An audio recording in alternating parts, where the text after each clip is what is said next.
دین میں کسی چیز کا فرض ہونا، کسی چیز کا واجب ہونا، کسی چیز کا سنت ہونا، یہ صحابہ اور تابعین سے منقول ہے۔ یعنی کہ صحابہ کرام تابعین نے نبی علیہ الصلوۃ والسلام سے جو سیکھا وہ کیا، تو ان میں سے کچھ چیزیں فرض بن گئی، کچھ چیزیں واجبات بن گئی، کچھ چیزیں سنت بن گئی۔ تو گویا کہ کسی چیز کے فرض ہونے پر، کسی چیز کے واجب ہونے پر، کسی چیز کے سنت ہونے پر نبی پاک صلی اللہ علیہ وسلم یا اللہ تبارک و تعالی یا صحابہ کرام نے جو سیکھا اس کی مہر چاہیے۔ جس کام کو حضور نے، قرآن نے، صحابہ نے، تابعین نے نہیں کیا اور اس کی مثال نہیں ملتی یا اس انداز سے مثال نہیں ملتی، نہ تو اسے فرض کہہ سکتے ہیں، نہ واجب کہہ سکتے ہیں، نہ اسے سنت کہا جا سکتا ہے۔ اسے پھر اپنی مرضی کی چیز کہا جائے گا، اور اگر وہ اپنی مرضی کی چیز کہیں پر قرآن سے ٹکراتی ہو، کہیں پر حدیث سے ٹکراتی ہو، کہیں پر صحابہ کی زندگی کے کسی پہلو سے ٹکراتی ہو، تو اس بات کی شریعت اسلامیہ میں گنجائش نہیں ہے۔ یہ بڑی واضح سی بات، ایک واضح سا اصول ہے، یہ سمجھ آ جائے تو پورے دین کو سمجھنا آسان ہو جاتا ہے۔ دوسری بات یہ ہے کہ جو اچھا کام ہو، اس اچھے کام کو اچھے انداز میں اور مستند انداز میں ایک مرتبہ نہیں بلکہ بار بار مختلف اوقات میں، مختلف مہینوں میں، مختلف دنوں کے اندر ہوتا رہنا چاہیے، اس لیے کہ کام اچھا ہے، اور وہ کام ہے تو اچھا ہو بھی وہ مستند طریقے سے رہا ہے، ہو بھی وہ اچھے طریقے سے رہا ہے۔ اور کسی چیز کا اچھا یا برا ہونا ہمیں پتہ چلتا ہے اسلام سے۔ جس چیز کو قرآن پاک، حدیث مبارکہ، حضور کی سنت، صحابہ کرام، تابعین اچھا کہتے ہیں وہ کام اچھا ہے، اور جس کو یہ برا کہتے ہیں یا برا تو نہیں کہتے لیکن ہمارا یہ کیا ہوا کام قرآن و سنت، حدیث مبارکہ، صحابہ کی زندگی کے اگینسٹ ہے اور ٹکراتا ہے، تو پھر یہ کام ٹھیک نہیں ہو سکتا۔ اس کو ٹھیک کرنا چاہیے یا اس کو چھوڑ دینا چاہیے۔ ان دو تمہیدی باتوں کو سمجھنے کے بعد یہ بات سمجھنی چاہیے، نبی علیہ الصلوۃ والسلام کی میلاد کی محافل کا انعقاد کرنا، حضور علیہ الصلوۃ والسلام کے کمالات کا تذکرہ کرنا، نبی علیہ الصلوۃ والسلام کی ولادت کا ذکر کرنا، بلکہ حضور علیہ الصلوۃ والسلام سے تعلق رکھنے والی کسی بھی چیز کا تعلق کرنا، یہ مستحسن ہے، باعث برکت ہے اور باعث خیر و ثواب ہے۔ حضور علیہ الصلوۃ والسلام،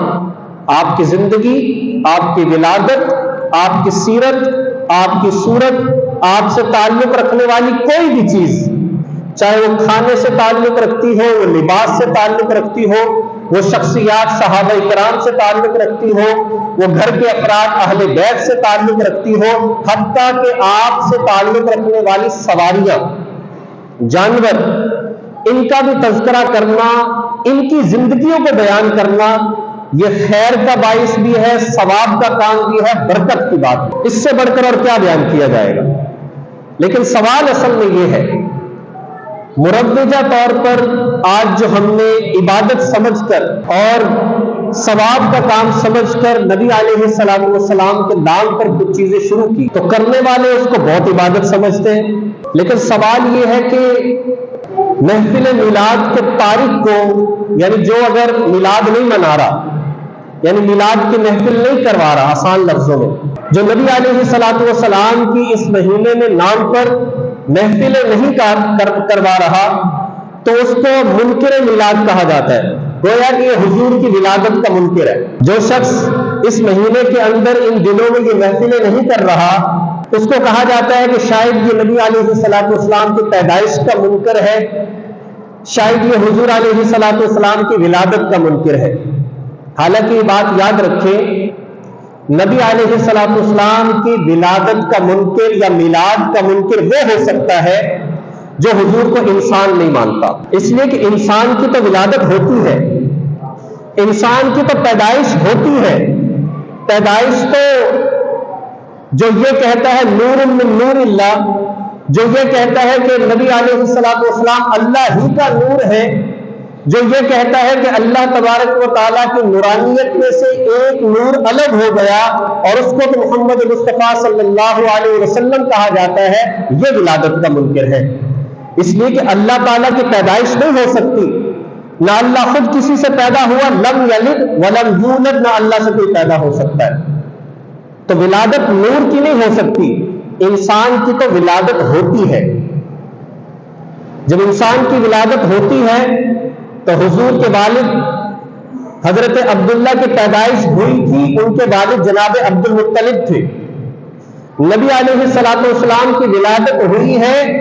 اور ان کے والد حضرت عبداللہ تھے۔ نبی علیہ الصلوۃ والسلام کے بچوں کی ولادت ہوئی ہے جناب ابراہیم کی، جناب قاسم کی، جناب عبداللہ کی، اور ان کے والد نبی پاک صلی اللہ علیہ وسلم تھے۔ تو کیسے ولادت کا انکار کیا جا سکتا ہے؟ کیسے کوئی ولادت کا منکر ہو سکتا ہے؟ تو میلاد کا منکر، میلاد کا معنی بھی ولادت ہی ہے، تو میلاد کا منکر مسلمان نہیں ہو سکتا۔ سوال اس میں ہے کہ شر پسندوں نے عوام کی ناواقفیت کو اور عوام کی جہالت کو اور عوام کے دینی جذبے کو غلط استعمال کیا اور اپنے فائدے کے لیے استعمال کیا، اور انہوں نے جیسے مثال کے طور پر ایک بندے سے کہا جائے کہ آپ آذان کے ساتھ صلاۃ و سلام نہ پڑھا کریں، آذان سے پہلے اور آذان کے بعد درود شریف نہ پڑھا کریں، آگے پیچھے جتنا مرضی پڑھو لیکن آذان کے ساتھ مت پڑھو، اس لیے کہ آذان کے ساتھ ہم نے مکہ کی آذانیں سنی، ہم نے مدینہ کی آذانیں سنی، نبی علیہ الصلوۃ والسلام کی احادیث کو پڑھا، قرآن پاک کا مطالعہ کیا، ہمیں کہیں پر یہ بات نہیں ملتی کہ آذان کے ساتھ درود شریف پہلے یا بعد میں پڑھا جائے، ہمیں یہ بات نہیں ملتی۔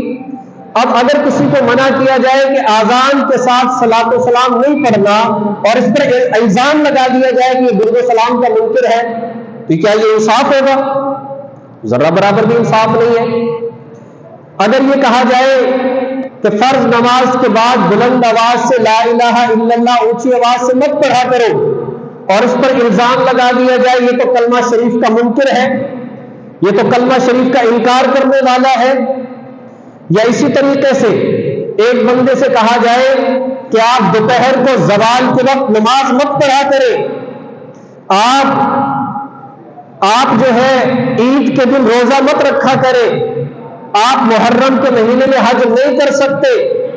آپ حج مکہ کے علاوہ ایران یا کسی اور ملک میں نہیں کر سکتے، اور اس پر الزام لگا دیا جائے یہ شخص تو نماز کا بھی منکر ہے، یہ شخص روزے کو بھی نہیں مانتا، یہ شخص حج کو بھی نہیں مانتا، یہ شخص روزے کو بھی نہیں مانتا،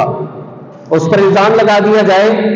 تو ظاہر ہے کہ یہی کہا جائے گا سبحانک ھذا بہتان عظیم، یہ تو بہت بڑا الزام ہے، اس لیے کہ یہ شخص نماز کا منکر نہیں ہے، لیکن یہ بتا رہا ہے کہ جس وقت میں اللہ اور اللہ کے رسول نے نماز پڑھنے سے منع کیا اس وقت میں نہیں پڑھنا۔ یہ تو بتا رہا ہے کہ جب روزہ عید کے دن رکھنے سے اللہ کے نبی نے منع فرمایا لا تصوموا بهذه الايام، تو یہ تو ان دنوں میں روزہ رکھنے سے منع کر رہا ہے، رمضان کے مہینے میں یا اس کے علاوہ پورا سال روزہ رکھنے سے منع نہیں کر رہا۔ یہ شخص تو آپ کو یہ کہہ رہا ہے کہ حج کرنا ہے تو مکہ میں کرے اور حج کے دنوں میں کرے، آپ سوچیں کہ میں محرم کے مہینے میں کسی اور دنوں یا مہینے کے اندر حج کر لوں، تو یہ تو اس چیز سے منع کر رہا ہے۔ یہ تو یہ بات کہہ رہا ہے کہ حج کرنا ہے تو مکہ میں جا کر کرو، حج کرنے کے لیے کسی اور ملک میں نہیں جایا جا سکتا۔ اور اگر آپ کا بہتان اس پر یہ ہے کہ نماز روزے حج زکات سے منع کر رہا ہے، اس میں آپ کی خرابی ہے، منع کرنے والے کی خرابی نہیں ہے، سمجھنے والے کی خرابی ہے، سمجھانے والے کی خرابی نہیں ہے۔ بالکل اسی طریقے سے اگر اس بات کو دیکھا جائے، کوئی بھی مسلمان چاہے کسی بھی مکتبہ فکر سے تعلق رکھنے والا ہو، وہ نبی علیہ الصلوۃ والسلام کے نام پر ہونے والی محفلیں، آپ علیہ الصلوۃ والسلام کے نام پر ہونے والے میلاد، کبھی کسی صورت میں بھی اس چیز کا انکار نہیں کر سکتا، اس لیے کہ اس کا حضور سے تعلق ہے، اس کا تو ایمان ہے حضور کی محبت، اس کا تو ایمان ہے حضور کی ولادت، اس کا تو ایمان ہے حضور کی ساری زندگی، تو یہ کیسے حضور کی زندگی اور حضور کی ولادت کا انکار کر سکتا ہے؟ لیکن اختلاف اس بات سے ہے کہ جس طرح سے آج ہم نے منانا شروع کر دیا یہ طریقہ غلط ہے، یہ طریقہ غلط ہے، اس لیے کہ اس کی مشابہت کرسمس ڈے کے ساتھ آتی ہے، اس کی مشابہت ہندوؤں کے جنم دن کے ساتھ آتی ہے۔ آپ اندازہ لگا لیں، نبی علیہ الصلوۃ والسلام کا دور گزرا، اور دور گزرنے کے بعد حضور کی اپنی زندگی میں 63 مرتبہ آپ کی ولادت کا دن آیا۔ نبی علیہ الصلوۃ والسلام کے چلے جانے کے بعد 100 سال تک صحابہ کرام زندہ رہے، 100 مرتبہ ربیع الاول آیا۔ حضور علیہ الصلوۃ والسلام کے صحابہ کے چلے جانے کے بعد تابعین کا دور آیا اور 20 سال چلا۔ حضور علیہ الصلوۃ والسلام کے صحابہ تابعین کے چلے جانے کے بعد تبع تابعین کا دور آیا اور 600 سال گزر گئے۔ لیکن ہمیں اس انداز سے کہ جس انداز سے آج ہم نے حضور کی محبت میں یہ محفلیں کرنا شروع کر دی، اس کا رواج ہمیں نہیں ملتا، اس کا رواج اس انداز سے ہمیں نہیں ملتا۔ 600 سال گزر گئے، 7ویں صدی چل رہی ہے اور ایک بادشاہ آیا مظفر الدین، اس نے آ کر کہا نہیں حضور کی ولادت کو منانا چاہیے۔ دیکھو عیسائی بھی تو مناتے،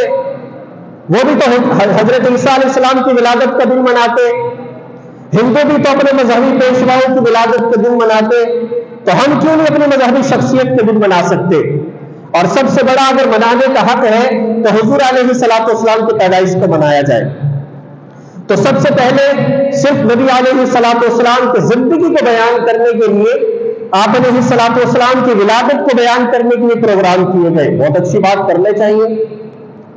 لیکن آپ کبھی پڑھے لکھے حضرات عیسائیوں نے عیسیٰ علیہ السلام کی پیدائش کا دن منانا شروع کیا، اس کی تاریخ کبھی پڑھے، کیسے آغاز ہوا اور آج صورتحال کیا ہے؟ جب انہوں نے دیکھا کہ لوگ نہیں آتے تو انہوں نے کس چیز کا اضافہ کیا جس سے لوگ آئیں؟ جب دیکھا لوگ کم آ رہے، نوجوان نہیں آ رہے، تو کس چیز کا اضافہ کیا تاکہ لوگ آئیں؟ جب دیکھا کہ لڑکے کیا چاہتے ہیں، لڑکیاں کیا چاہتی ہیں، ان چیزوں کا اضافہ کیا تاکہ لوگ آئیں۔ آج وہی سلسلہ ہم نے شروع کر دیا۔ حضور علیہ الصلوۃ والسلام کے نام پر آپ کی سیرت کی محفل کی جائے، بہت اچھی بات ہے۔ پھر ہم نے سوچا یہ تو بہت سادہ ہے، اس میں سجاوٹ ہونی چاہیے، اس میں لائٹنگ کا بندوبست ہونا چاہیے، کوئی بری بات نہیں ہے، اچھی بات ہے۔ جہاں ہم شادی بیاہ کے موقع پر یہ سارا کچھ کرتے ہیں، اگر حضور کے نام پر پروگرام پہ کر لیا جائے ایک جائز طریقے سے، کون سی غلط بات ہے؟ لیکن آگے مسائل کھڑے ہوئے جب ہم نے اس کو عید کا نام دیا۔ نبی علیہ الصلوۃ والسلام نے فرمایا کہ اے مسلمانوں، تم پر 2 عیدیں فرض کی گئی ہیں، ایک عید الفطر اور ایک عید الاضحیٰ۔ لیکن وہ نام جو نبی علیہ الصلوۃ والسلام نے 2 کے لیے دیا، ہم نے کہا نہیں، ایک تیسرا دن جو حضور علیہ الصلوۃ والسلام کی ولادت کا ہے، اس کو بھی عید کا دن دیا جائے گا۔ چلے عید کا دن دیا، شاید اس پر کوئی ناجائز ہونے کا فتویٰ نہ دیتا۔ اب عید کے نام پر کبھی کہا جا رہا ہے کہ عید کی نماز پڑھیں گے، کبھی کہا جا رہا ہے فلاں موقع پر نبی علیہ الصلوۃ والسلام کی ولادت پر کرسمس کی طرح کیک کاٹا جائے گا، اور حضور علیہ الصلوۃ والسلام کے مبارک نام کو اس پر لکھ کر پھر کاٹا جاتا ہے اور پھر اس کی بے حرمتیاں کی جاتی ہیں۔ اس کو سوچنے کی ضرورت ہے۔ پھر مزید اس سے بڑھ کر گلی محلوں کو اس نام پر بند کیا جاتا ہے جو لوگوں کی ایذا کا سبب بنتا ہے۔ جس نبی علیہ الصلوۃ والسلام نے فرمایا مسلمان کی تعریف یہ ہے المسلم من سلم المسلمون من لسانه ويده، مسلمان وہ کہلائے گا جو دوسرے مسلمان کی ایذا سے محفوظ رہے، تکلیف سے محفوظ رہے۔ لیکن ہم نے تو حضور کے نام پر لوگوں کے راستے بند کر دیے، ہم نے تو حضور علیہ الصلوۃ والسلام کے نام پر بجلی استعمال کرنا شروع کر دی اور اس کو جائز سمجھا کہ جائز شاید یہ کرنا ٹھیک ہے۔ لیکن اس موقع پر چوری کی بجلی استعمال کرنا، پھر مزید اس میں بڑھ کر ہم نے مخلوط انتظام کرنا شروع کیا۔ آپ دیکھنے میں ساری باتیں وہ کر رہا ہوں جو آپ دیکھتے ہیں معاشرے میں، اس میں لڑکے اور لڑکیوں کا اجتماع شروع ہو گیا، مخلوط انتظامات شروع ہو گئے، اور اب تو آپ دیکھیں کالجز میں، یونیورسٹیز کے اندر محفل میلاد منائی جاتی ہے اور باقاعدہ طور پر لڑکے لڑکیاں رقص کر رہے ہوتے۔ حضور علیہ الصلوۃ والسلام کے نام پر سیرت کی محفل ہو رہی ہے اور اس میں قوالیاں میوزک کے ساتھ بجائی جا رہی ہے اور اس پر جو ہے لڑکے لڑکیاں ڈانس کر رہے ہیں۔ یہ دیکھیں نبی علیہ الصلوۃ والسلام نے ان ساری چیزوں سے منع نہیں فرمایا۔ اور پھر اس سے بڑھ کر اہل تشیع کو دیکھ کر ہم نے نبی علیہ الصلوۃ والسلام کے روزے مبارک کی شبیہ بنانی شروع کر دی اور اس کو بازاروں میں گلیوں میں لے کر پھرتے رہتے ہیں اور بعد میں ان کو کوڑے کے اندر پھینک دیا جاتا ہے۔ کون اس کو سنبھال کر رکھتا ہے؟ حضور کے نام پر جھنڈیاں لگائی جاتی ہیں، لگائیں، بہت اچھی بات، لیکن بعد میں ان کی بے حرمتی کرنے سے تو ان کو بچایا جائے۔ حضور کا نام، حضور کے جوتے مبارک کی شبی بعد میں کوڑے اور ڈھیروں پر پڑی ہوتی ہے کہ یہ حضور علیہ الصلوۃ والسلام سے محبت ہے۔ اور اس سے بڑھ کر ظلم یہ ہے کہ اکثر محفلوں کے اندر، محفل کے اختتام پر پھر کہا جاتا ہے کہ کھڑے ہو جائیے، نبی علیہ الصلوۃ والسلام تشریف لے آئے۔